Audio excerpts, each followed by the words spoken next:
Com o apoio da Livraria Servos de Maria e a bênção do Espírito Santo, estamos começando mais um Evangelituber, onde nós vamos meditar a Palavra de Deus. Lembrando que agora é mês da Bíblia e nós estaremos sorteando no final do mês esta Bíblia de estudo, Bíblia do Peregrino, um oferecimento da Livraria Servos de Maria, e também um exemplar do livro Lécio Divina, que é um itinerário bíblico de 2 meses para você fazer diariamente. Então, quem fizer comentário aqui no vídeo, já vai o nominho lá para ser sorteado no final do mês com essa Bíblia de estudo e esse livro Lécio Divina. Vamos à primeira leitura de hoje, então.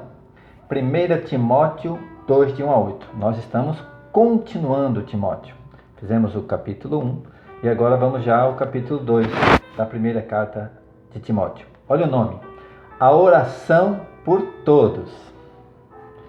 Acima de tudo, recomendo que se façam preces, orações, súplicas, ações de graças por todos os homens, pelos reis e por todos os que estão constituídos em autoridade, para que possamos viver em uma vida calma e tranquila, com toda a piedade e honestidade. Aqui orar pelas autoridades. Na época pelos reis, agora pelos prefeitos, governadores, presidente, pelas autoridades da justiça, né? Todas as autoridades. Orarmos para que possamos ter uma vida calma e tranquila. À época, os cristãos eram acusados de fazerem oposição a Roma, que era o país que dominava aquela região. E há quem diga que o livro de Atos dos Apóstolos é, na verdade, um documento de defesa da pessoa de Paulo, para mostrar às autoridades romanas que as acusações que pesavam sobre Paulo eram meramente religiosas, que em nenhum momento ele fez oposição ao rei de Roma, ao domínio dos romanos. Bom, continuando então aqui. Versículo 3. Isto é bom e agradável diante de Deus, nosso Salvador, o qual deseja que todos os homens se salvem. Deus quer que todos os homens se salvem. Que coisa linda! O qual deseja que todos os homens se salvem e cheguem ao conhecimento da verdade. Porque há um só Deus e há um só mediador entre Deus e os homens, Jesus Cristo, homem, que se entregou como resgate por todos. Tal é o fato atestado em seu tempo. E de fato, digo a verdade e não minto, fui constituído pregador, apóstolo e doutor dos gentios na fé e na verdade. Gentios, os pagãos. Continuando. Quero, pois, que os homens orem em todo o lugar, levantando as mãos puras, superando todo o ódio e ressentimento. Palavra do Senhor, graças a Deus. Bem, e aí qual que é a nossa contribuição ao mundo? É esse superar o ódio. Eu sempre disse, eu já fui da política, já me candidatei, já fui eleito. Eu sempre dizia que é necessário que a igreja entre na política, mas que a política não pode entrar na igreja. Nós entramos na política do nosso jeito. E aí é claro que se no mundo, na política do mundo, reina o ódio, o xingamento, a agressividade e a violência, não é essa a nossa forma de fazer política como cristãos. Para nós queremos que todos superem todo o ódio e todo o ressentimento. A nossa contribuição à política, se entrarmos lá, é entrarmos com a paz, é entrarmos com o amor, com a solidariedade com os mais necessitados, com os mais pobres. Essa é a nossa contribuição. Então levemos isso para a política, mas não tragamos da política para dentro da igreja o ódio, a divisão em partidos dentro da igreja. Não. Nós entramos na política, a política não entra em nós. Amém? E aqui uma oração especial pelas autoridades, que Paulo está falando aqui já no início, pelos reis, por todos os que estão constituídos em autoridade. E aí entram juízes, não é? Os governadores, deputados, todos. Pelos reis, por todos que estão constituídos em autoridade, para que possamos viver uma vida calma e tranquila. Porque do contrário, quando se faz política com ódio, a vida não é nada calma e nada tranquila. Vamos continuar então agora ao Salmo 27. Salmo 27, versículo 2 e depois os versículos de 7 a 9. Pedido de socorro e de justiça. Olha só a justiça aparecendo aqui de novo. Ouvi a voz de minha súplica quando clamo. Quando levanto as mãos para o vosso templo santo. Ó Senhor, é a minha força, o Senhor é a minha força e meu escudo. Por isso, o meu coração exulta e o louvo com o meu cântico. O Senhor é a força do seu povo, uma fortaleza de salvação para o que lhe é consagrado. Salvai, Senhor, o vosso povo e abençoai a vossa herança. Sede seu pastor, levai-o nos braços eternamente. Amém. Aleluia. Glória a vós, Senhor. Vamos agora ao Evangelho do dia. Veja que na primeira leitura falou-se de respeito às autoridades. Jesus vai se encontrar agora, nessa passagem, com o servo de um centurião. Com um centurião, aliás.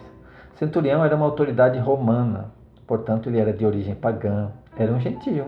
Olha aqui.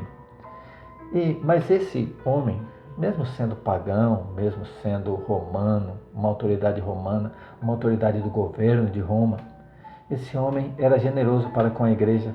Ele tinha mandado construir uma sinagoga.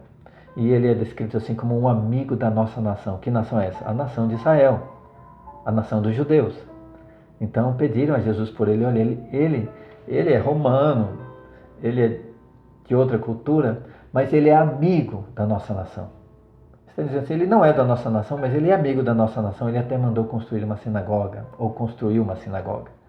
E aquele homem estava precisando de um socorro. Mas veja que generosidade desse homem. Não era para si que ele pedia graça, ele pedia para outros. Então veja que na primeira leitura diz para a gente fazer orações e súplica por outros.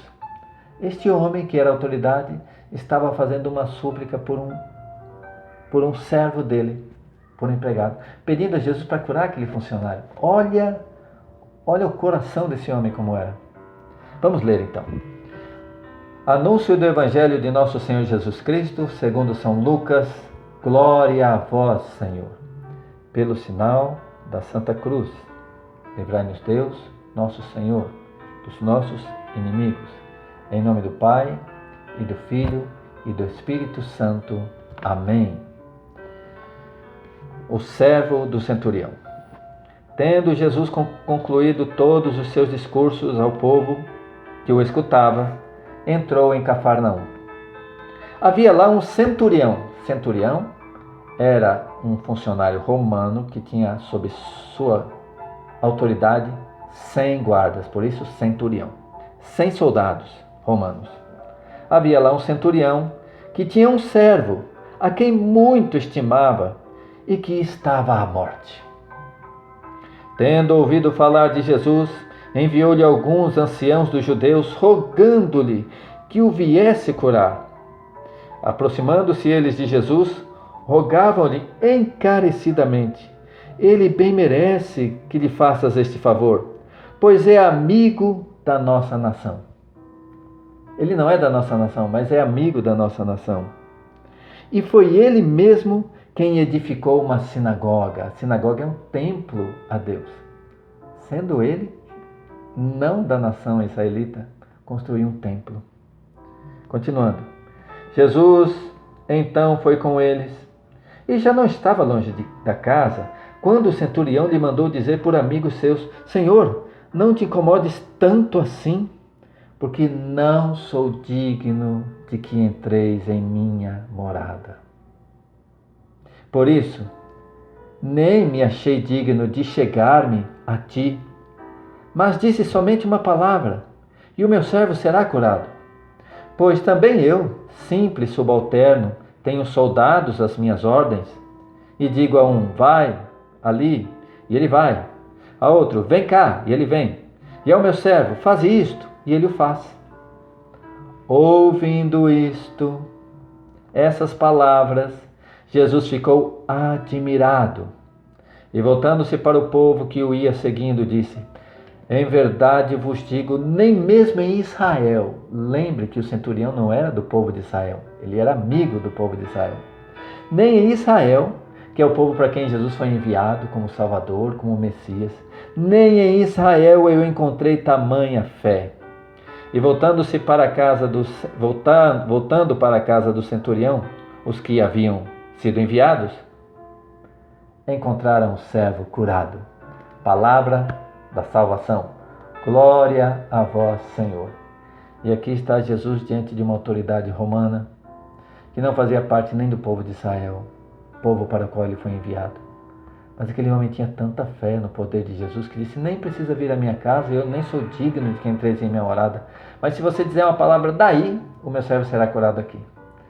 É como acontece comigo, eu tenho 100 soldados sob minhas ordens. Se eu disser um vai, ele vai. Se eu disser vem, ele vem. Um servo faz isso, ele faz. Diga aí uma ordem, diga aí uma palavra e o meu servo será salvo, será curado.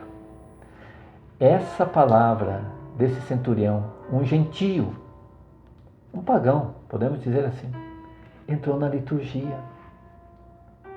Senhor, eu não sou digno de que entreis em minha morada, mas dizei uma palavra e eu serei salvo. Palavra de um pagão. E Jesus ficou admirado de ver a fé daquele homem, dizendo: nem em Israel encontrei tamanha fé. Que possamos orar também nós, pelas autoridades, por nossos filhos. Oremos. Senhor, eu vos peço agora, Senhor, que abençoeis todas as autoridades constituídas para nos governarem. Peço primeiramente, Senhor, a conversão de cada um deles. Peço, Senhor, que os abençoeis, que os cureis, que os atendais em suas necessidades. Peço também pela minha casa e pela minha família. Peço pelos meus amigos. Dizei uma palavra e nós seremos salvos. Dizei uma palavra, seremos curados. Dizei uma palavra, seremos libertos.